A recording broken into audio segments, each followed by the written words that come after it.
The Atlanta Braves are the first to clinch a playoff spot in 2023, and it was a big weekend for the Atlanta Braves. They took down the Pittsburgh Pirates. A little bit of drama as well with Ronald Acuna Jr. getting upset at getting thrown inside. We'll discuss that. Is Ronald in the right or the wrong? We'll talk about that on our Minors Monday episode as well of Locked On Braves. So let's get into it.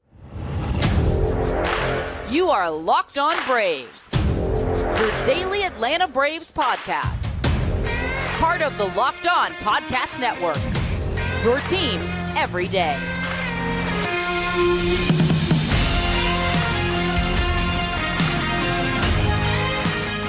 Hey, and welcome back to Locked On Braves, part of Locked On Sports Atlanta, where we cover your favorite Atlanta sports teams each and every day.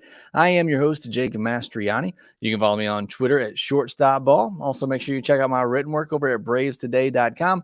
Make sure you follow the podcast on social media outlets at LockedOn_Braves. Make sure you follow us on YouTube with that same name. And if you're new there, hit that subscribe button. We are so close to 7,000 subscribers, trying to hit that by postseason. I think we're almost at 6,900, so just a little bit over 100 more to go there. And you can help me do that by hitting a thumbs up button on this video to help spread it to everybody else out there. So thanks so much for doing that. Thanks so much for all your support. Thanks so much for making Locked On Braves your first listen of each and every day. If you're an everydayer, let me know down in the comment section below. Excited to be back here. Had a nice vacation last week with the family down to the beach in Destin, Florida. Great time there. I apologize for my absence, or I don't really apologize. I was able to take my vacation. I appreciate you understanding that I was able to take that vacation or needing to take that vacation. And it was a wild weekend for the Braves, not so much for us. We had a very relaxing, good time. But for the Braves, lose a series to St. Louis, go into a series against the Pirates, and you win the series, but a little bit of drama in there to talk about. And we'll get into all of that on today's episode as we recap what happened over the weekend, the drama with Acuna clinching a postseason series. We'll get into our Minors Monday segment as well, where the season coming to an end for a couple of teams. So we'll discuss that and the players whose seasons might be over. We'll see what happens this upcoming week. And then we'll prepare for this game, two games on Monday against the Phillies. Before we do all of that, this episode is brought to you by Gametime. Download the Gametime app, create an account, use code LOCKEDONMLB for $20 off your first purchase. Last-minute tickets, lowest price, guaranteed. So let's jump into the weekend recap. It was a series win over the Pirates. The Pirates gave the Braves some problems this year. They had that series up in Pittsburgh. They had a 4-game series. They split, and it just felt like a really rough split. It felt like the Braves lost that series.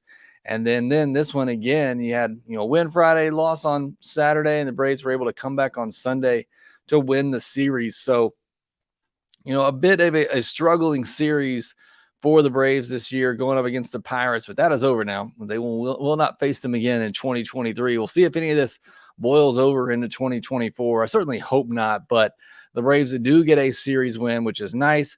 Back to the postseason. They clinch a postseason spot. 6th straight postseason appearance. And I'll say this as somebody who grew up in the 90s watching the Braves in early 2000s where they went to postseason 14 straight years. Whether you were a part of that or not, do not take this for granted. Do not take for granted what this Braves team is doing, getting to the postseason each and every year. I get they're at a point now where it's World Series or bust. They just have that kind of talent, and that's what they should be shooting for. It is so hard to win a World Series, especially in today's format. It's so hard to win a World Series.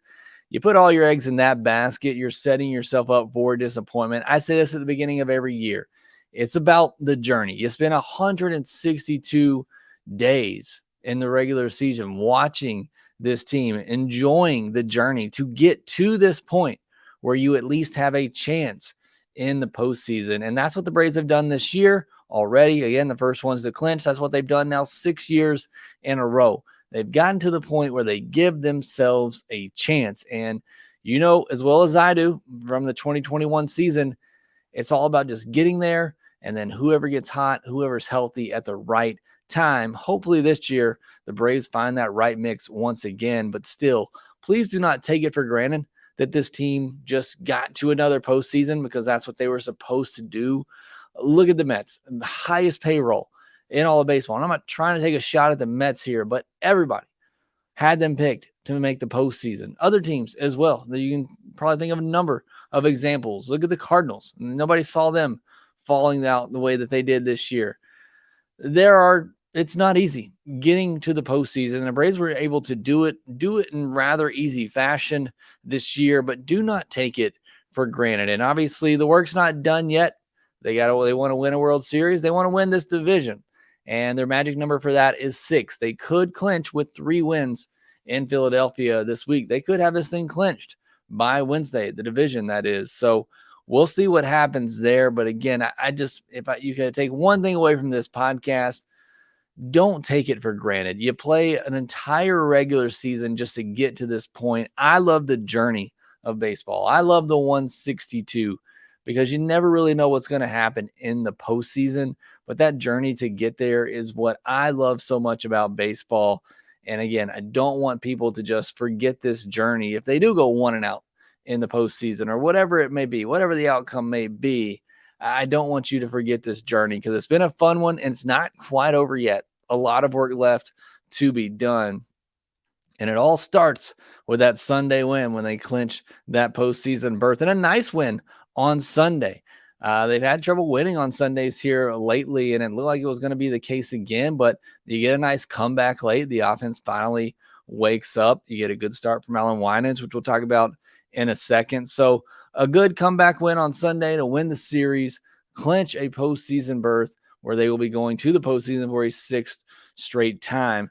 Now let's jump into Acuna. First, let's talk about the positive from the weekend for Acuna. 6 hits, another home run, 7 runs batted in, getting that RBI total closer to 100. 4 runs scored, 4 walks, no strikeouts, stolen base, had a caught stealing as well. He's now 9 for his last 16. He had a stretch where he reached base 9 straight times. I jinxed it. I had pretty much stayed away from watching any Braves games. I did listen to a couple while we're on the beach or what have you, but I didn't really turn it on. And I did for that 10th at bat. I wanted to see if he could get on base 10 straight times, and he didn't. So that's my fault. That's on me. But Acuna got that OPS back over 1,000, 5 home runs away from 40, and he's already hit 5 this month. Got 20 games left to try to get to that 40 home run mark. Already an incredible season, a big weekend for him. But obviously, what got all the headlines and national attention was the bench clearing situation where Acuna got brushed back by Johan Oviedo. Sorry if I'm saying that wrong. But he gets brushed back. Ronnie gets upset. We've seen this before. They start shouting back and forth at each other, and bench is clear. Nothing happens, which is typical in baseball fights, unless you're Tim Anderson and something's just not right there. But either way, nothing really happens. Snicker later gets ejected for it. I really like the way the Braves players, managers took up for Ronald in this. Look, Ronnie gets pitched inside a lot. Pitchers have to. It's one of the few areas you can go to, to try to get him out, and you have to get him off the plate because he has such great plate coverage that if you don't get him off the plate by pitching him inside, you can't pitch him away because he's just going to crush it. So I get it. Pitchers have to pitch inside. Everybody knows that. Every Braves fan that watches knows that now. At the beginning, it was just irritating. You kept seeing pitchers doing it. Why are they doing that? We know now. That's not new to Braves fans. They know why pitchers are pitching Ronald inside. That doesn't mean Ronald doesn't have a right to get frustrated when it continually happens. When you're constantly dodging high velocity thrown at your hips, your upper body, that's got to be frustrating. And you have a whole season of that. You've now had seasons of that. You're coming off a major injury. You've gotten hit on that arm, that elbow. Yeah, I know he's got all that padding there. It still probably doesn't feel very good. That's got to be frustrating. And if it happens, or when it happens 3 times in an at-bat against the team where you last took one up there and had to leave the game, he's going to get mad. And he has every right to get mad in that situation and get frustrated. Now, Ronnie's done a better job of letting that go this year, in my opinion. In years past, he got upset at every pitch that was thrown inside. I think he was kind of like us. Why is this happening? And now we know. And now Ronald knows. It's because that's where pitchers have to go to try and get him out. And I feel like he's done a much better job of letting those inside pitches go. But again, just because it was the third time already in that at bat, and it was the team that last hit him up and in, and he had to leave the game, I think that added an extra layer to it. Ronnie has every right, in my mind, to get upset and stare at opposing pitchers if he wants to, whatever it may be.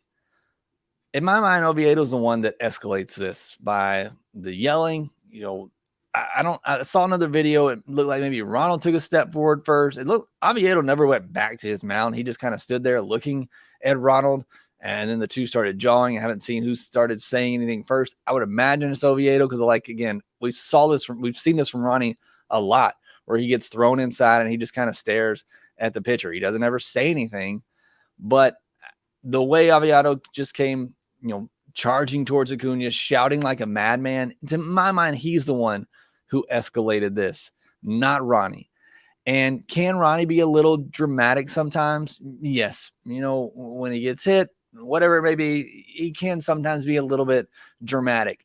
But let me ask you this, and I wish I could ask this to all the people on social media calling Ronald Acuna Jr. soft, because it drives me insane. And shout out to Ethan over at Locked On Pirates. I know I kind of went after him for one of his tweets. He DM'd me later saying, I'm sorry, I apologize. I didn't understand this is something Ronald goes through all season long. So shout out to Ethan. But I would love for one of these people that are calling Ronald soft to stand in that batter's box and take 97 at your hips or 97 up and in, and then do that all season long. And first of all, tell me, would you have the guts to stand back in that box? And second of all, no, you wouldn't. You'd be back in the clubhouse crying, never wanting to do that again. It's not fun. It's scary. These are high velocity pitches that are running in at you that could do serious damage. You're coming off a major injury. You're in having a career season. You could potentially win an MVP. And if one of these pitches gets away from one of these pitchers and does serious damage and his season's over, that would just be the worst, not just for me as a Braves fan, but for Ronald as well, with all he's already gone through with the ACL, to come back. And again, 3 times in one at bat. You understand it, happening once, maybe twice, a third time that far inside. So you can pitch inside. You don't have to pitch 2 feet inside. I mean, this is just, it's ridiculous. The people on social media going after Ronald for this, it's ludicrous. Just please stop. I don't get it. It's frustrating. You would never get back in a box if you saw one of these pitches, and you wouldn't be frustrated. You would be screaming, crying. You would not be able to take what Ronald Acuna Jr. takes, 97 coming at him almost every single at bat, and he knows it's coming. It's frustrating, and he has every right to be angry. So that's kind of my Ronald Acuna Jr. spiel on this whole situation. I don't know that I've ever fully given that, but again, hopefully now you kind of understand where I'm coming from on it. But we'll move on from that. We can continue it in the comments if you want. But that's my opinion on the whole situation. You got different opinions, let me know. But let's get back into the action from over the weekend, because not only was Ronald great, the other MVP candidate for the Braves, Matt Olson, he's back on track. Multiple hits in 5 straight games now, 6 of the last 7, 5 home runs this month as well, just like Ronald. 5 runs batted in on the weekend, 5 walks, and 5 strikeouts in the month. Had a bit of a dry spell there towards the end of August, beginning of September, really the end of that West Coast trip, but he seems to be back to his MVP form. Again, for Olson this year, when he's had the dry spells, especially after the first month or 2 of the season, he's kept them really short, and then he's been, back to his MVP level type of form. So great to see that. As far as the pitching, Strider had his blow up last week while I was out. Fried struggled early, but then really settled in. Elder was good, and then I thought Winans was really good on Sunday as well. And honestly, you look at Winans outside of the blow up against the Mets when he faced them for a second time in a week, which can't be easy to do when a team just saw you. Outside of that, he's been really solid. And I think he deserves more looks in this rotation down the stretch, especially with Strider sick now, Soroka's hurt, Wright's in limbo. I don't know what's going to happen there. He could potentially pitch on Monday, but if you try to get some guys some rest, I think Winans needs to get more opportunities in the starting rotation. I certainly think he has deserved it. All right, Braves could have some more pitchers stepping up in that rotation here pretty soon. They have a lot of good pitching prospects, and on our minors on Monday, we'll discuss those prospects here next. Buying tickets to your favorite events shouldn't be stressful.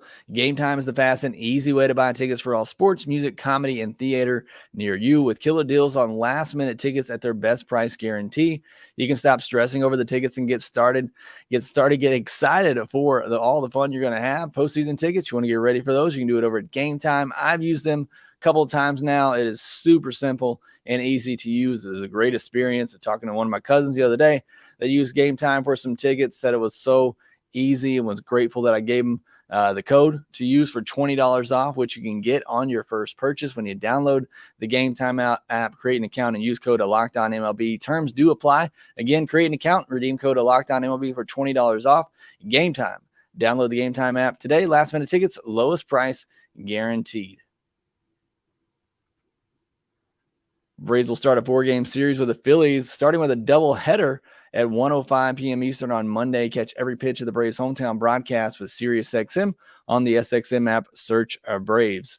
All right, it's our Minors Monday recap here on Minors Monday, and we'll go through our top prospects. First, A.J. Smith-Shawver got scratched on Saturday because the Braves ended up calling him up, needed an extra arm.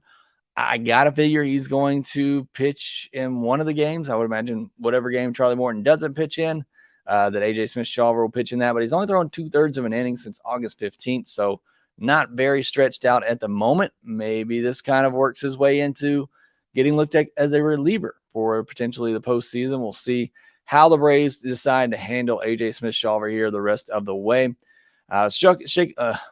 Move the top 10 around a little bit here.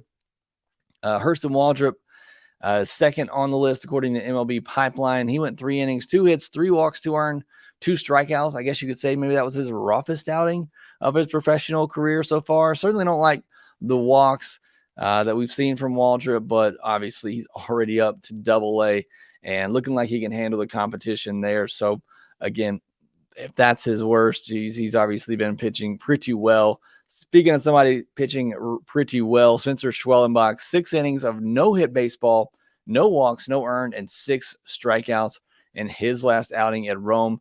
Cade Keuhler, 4 2/3, 1 hit, 1 walk, no earned, 5 strikeouts. He's been really solid as well. I mean, he almost went 5 innings, which, surprising for some of these guys who just got drafted, especially college guys who already have a lot of innings on them. For him to go 4 2/3, that's pretty impressive. He's been really good in his first couple of professional outings. Again, he's somebody I didn't necessarily love that pick. To be honest, I was a little bit more excited about the Drue Hackenberg pick, even though I thought that was a money saver. Turned out not to be the case, but I like the upside of Hackenberg a lot more in that draft than I did Keuhler, but I think he has a very safe floor as a number 4, number 5 starter that I think he could reach pretty quickly, and he certainly started off really strong. Owen Murphy, a really good season, 6 innings, 8 hits, 1 walk, 4 earned, 5 strikeouts in his last start, but a really good season from the teenager. He's been really strong this year. I think he's going to start moving up some boards, maybe even get some top 100 consideration. Ignacio Alvarez, a bit of a rough finish to the season for him. 3 for 16 this past week, a double, a walk, and 6 strikeouts. Overall on the season, assuming he's not going to get bumped up, 284, 395, 391, 24 doubles, 7 homers, 66 walks to 87 strikeouts, and 16 stolen bases. Certainly would love to see that slugging percentage go up. I feel like he's kind of been off since he had that injury. I think it was about 3-4 weeks ago now. Feels like he hasn't been hitting quite as much, and the walk to strikeout ratio kind of hasn't been as great as lately down the stretch for Nacho Alvarez. Ambiorus Taveras, 6 for 22 this past week, a double, a triple, 2 walks, 12 strikeouts, no stolen bases, and 3 caught stealing. I talked about, at the beginning of the season for Taveras, I want to see how he finishes his first full season professional baseball, start here in Augusta. Really rough start. Things got a little bit better at the end, but on the season, 216, 319, 337, 7 home runs, 44 walks, 196 strikeouts. This man almost struck out 200 times at the single A level. Now, from July to September, I said I'm more concerned about how he finishes than how he starts. From July to September, he hit 234. Still not great, but I feel like he did start to rack up the hits a lot more towards the end of the season. 23 walks to 98 strikeouts over that stretch as well, July, August, and September. So I do feel like the bat came around. A couple times I watched him, I thought he looked really good defensively. I don't think that's a problem, but if this hit tool doesn't come around, you're looking at, perhaps a utility bench type player. I don't know that he's a top 10 prospect, future middle infielder. He's still really young, but he struck out 196 times at single A. That just doesn't bode well for future success offensively. That hit tool has a lot of work to be done if he's going to have any type of impact at the big league level. I'm probably dropping him out of my top 10 when I redo my rankings. All right, moving into each individual level. Gwinnett, Braden Shoemake, 8 for 22, a double, 2 homers, 3 walks, 2 stolen bases this past week. He's having a pretty good end to his season as well. A season that, started out, finally got his debut, got called up, went back down, kind of struggled, had some injuries as well. I don't know. I still don't think the bat's there. I think I'm back to where I was last year, where I think he's just ultimately a fine utility bench player who can play good defense. Again, I think I said this before. I think he could be Nicky Lopez. I think that's his ceiling. Left-handed, light left-handed hitting bat who can play really good defense at a couple different positions on the infield. Dalton Guthrie, 7 for 23, a homer, 5 runs batted in, 3 walks. Drue Lugbauer had a good week after he kind of slowed down in Gwinnett, 6 for 17, a homer, 3 walks to 4 strikeouts. Alan Rangel coming in relief, 6 innings, 1 hit, did walk 5 batters, but no earned runs and 8 strikeouts.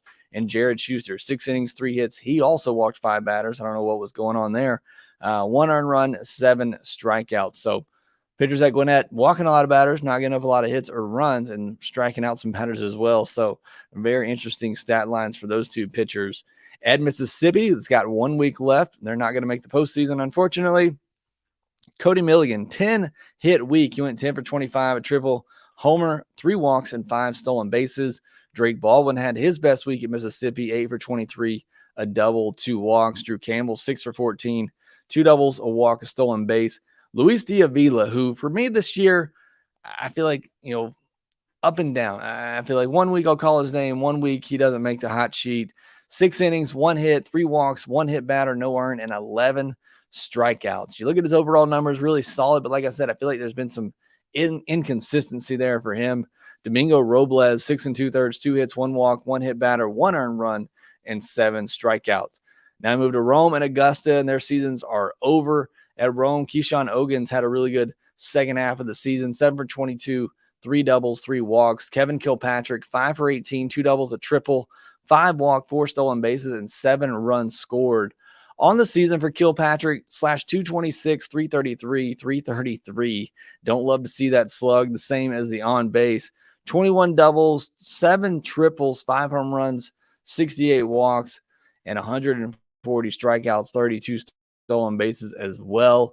He finished the season July to September hitting 245, so that average a little bit better, 27 walks to 63 strikeouts. He, for me, he's just a guy that I looked at him and I see just some really raw athleticism and some loud tools, but he's somebody just like with Ambioris Taveras that hit tool doesn't play, he's never going to make it because while the other skills might be good, he made a great play the other day. I think he was on top 10 Sports Center highlights for a great diving catch. He's got some speed, doesn't really have much power.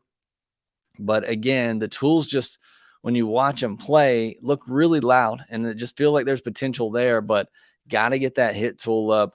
Carlos Lara, this is a name that probably going to get mentioned and talked about a lot this offseason, the big breakout year that he had. 4 2/3, 1 hit, 2 walks, a hit batter, 2 earned, and 12 strikeouts. Great second half to the season. Like I said, I think he's somebody that's going to get a lot of talk during the offseason. A lot of good pitching performances at Rome this past week. Jorge Bautista, 6 innings, 2 hits, 2 walks, an earned run, and 8 strikeouts. Lucas Braun, 5 2/3, 3 hits, 2 walks, 3 earned, 8 strikeouts. He was just drafted 2023. He's gotten off to a good start his professional career. And then Ian Mejia, 5 innings, 2 hits, 2 walks, 2 earned, and 8 strikeouts. So a lot of strikeouts being racked up this week by the Braves farm system. And then finally at Augusta, Cade Kern had a couple of homers. Jeremy Celedonio, 3 for 10 with 2 homers and 5 walks.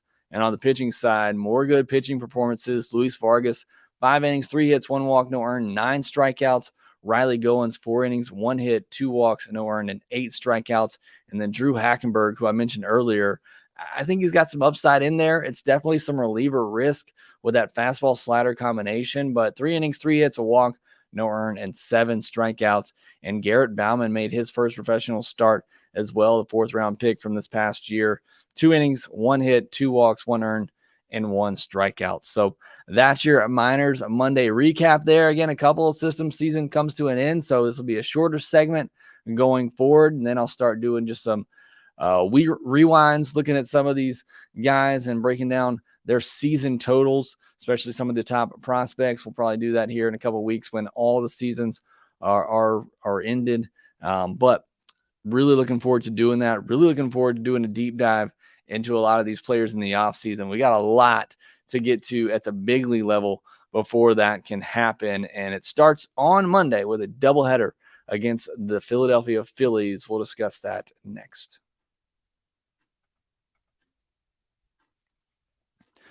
The MLB playoffs are around the corner. The Braves are going to be part of it, but that also means the clock is ticking on your chance to 100 times your cash on daily fantasy baseball. If your season-long fantasy baseball league is over, your dreams are crushed there, you got another chance over on Sleeper, and baseball's never been more exciting than it is now with studs like Acuna, Betts, Ohtani. Pick more or less on stats for these stars like home runs, hits, strikeouts, and more for up to 100-time payout on Sleeper. Get your picks right, and you could win big. Sleeper is great for social interaction. I can tell you that myself. We're using it right now for our fantasy football league, our Locked On Braves fantasy football league, where the Dallas Cowboys defense is just killing me right now in my matchup with Ryan Brown, but hoping for a comeback on Monday with Stephon Diggs. And you can do that and talk about it all on the Sleeper app. Use promo code LOCKEDON and you'll get up to a $100 match on your first deposit. Terms and conditions apply. See Sleeper's terms of use for details. Braves will start that 4-game series with the Phillies on Monday with a doubleheader that begins at 1:05 p.m. Eastern.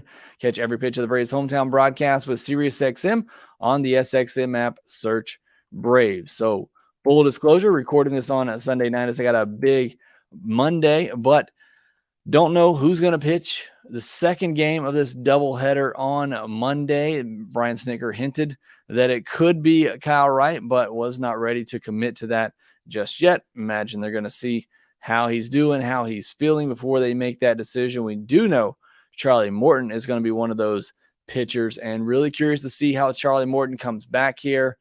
Again, it's just a consistency. He can go out and look absolutely dominant for 6 or 7 innings, or he can go out there and struggle to get through 4 or 5 innings because he can't control his pitches, and he's walked 3-4 batters. So what Charlie Morton are we going to get on Monday? It's going to be a big game against the Phillies. Again, a chance to clinch with 3 games, with 3 wins in this series. We'll see if Kyle Wright starts that second one. He threw 50 pitches his last time out, so they're probably looking to get him closer to 65, 70 pitches. Do you bring him up and just let him continue that process at the big league level? See if he can give you 60, 70 pitches, maybe 4 innings. Then maybe do you piggyback him with an A.J. Smith-Shawver to try to give you 2 innings? I think that's certainly a plan and an idea. And then you got Tonkin as well that can try to bridge that gap. So whether it's Kyle Wright or not, I think the Braves are going to have trouble, kind of piecing things together in the second game of that doubleheader. Right now, it's looking like Morton pitches the first one. I don't know that that's officially been announced yet, again, as I'm recording this on Sunday, but we'll see what the Braves decide to do. The Phillies will have Taijuan Walker and Michael Lorenzen, so get a good look at those 2 guys for the Phillies playing in Philadelphia, which can be a very hitter-friendly ballpark. So we'll see if the Braves offense can put up some big numbers, and the pitching won't really matter. But again, long-term, looking forward to seeing which version of Charlie Morton we get. And we do see Kyle Wright. I'm looking forward to see what that transition looks like. It's been up and down for him in his rehab outings. It's a really good one or a really bad one and a really good one. So hopefully he's not due for a really bad one here if we do see Kyle Wright. If not, again, I think we'll see a good bit of A.J. Smith-Shawver, but he's not very stretched out at the moment. But Braves got a chance to chip away at this magic number and clinch this thing in Philadelphia, which will be pretty fun to watch, and that begins on Monday. So we're looking forward to that. The Braves will start a 4-game series with them with a doubleheader at 1:05 p.m. Eastern. Catch every pitch of the Braves hometown broadcast with SiriusXM on the SXM app. Search Braves. That will do it for this episode of a Locked On Braves. Thanks so much for making us your first listen of each and every day. You can follow me on social media at shortstopball. Follow the podcast there as well at LockedOn_Braves. Make sure that you rate, review, and subscribe to the Locked On Braves podcast wherever you get your podcast, and we will talk to you next time.